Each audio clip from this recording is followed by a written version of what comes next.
गीता का तीसरा उपदेश यह है कि आज में जियो, कल की चिंता करना छोड़ दो। जो भी व्यक्ति अपने बीते हुए कल या अपने आने वाले कल में खोया रहता है, वो जिंदगी में कभी खुश नहीं रह सकता।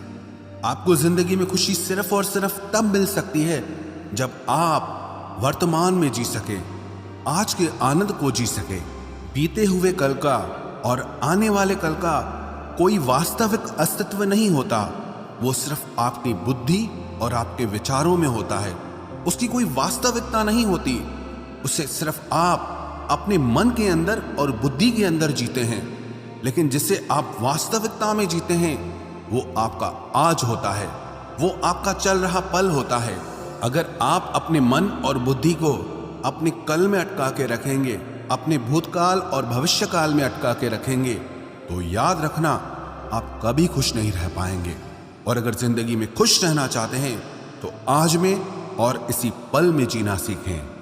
गीता का चौथा उपदेश यह है कि जो आपके साथ अधर्म करे, पाप करे, गलत करे, उसे दंड जरूर देना चाहिए। अगर आप उसे सहते हैं तो वो आपके साथ और गलत करता है। अगर आप उसे सहते हैं तो उसके पाप में आप भी भागीदार हो जाएंगे। अर्जुन श्री कृष्ण से कहने लगा कि जिनसे मैं युद्ध करने जा रहा हूं, ये सब मेरे भाई हैं, मेरे गुरुजन हैं। मैं इनके सामने कैसे हथियार उठाऊं, इनको कैसे मारूं? तो भगवान श्री कृष्ण ने अर्जुन से कहा कि जिन्हें तू अपना मानता है वो सब अधर्मी हैं, वो पाप के पक्ष में खड़े हैं। और अगर तू इनका वध नहीं करेगा, युद्ध नहीं करेगा, तो समाज में और भी पाप बढ़ेगा।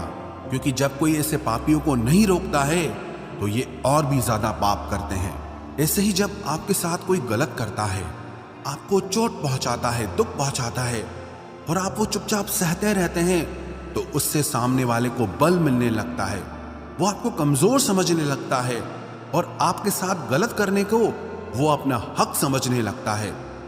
लेकिन जब आप उसके गलत व्यवहार को, उसके अधर्म को रोक लेते हैं, उसका विरोध करते हैं, तब वो अपनी सीमा में रहना सीख जाता है।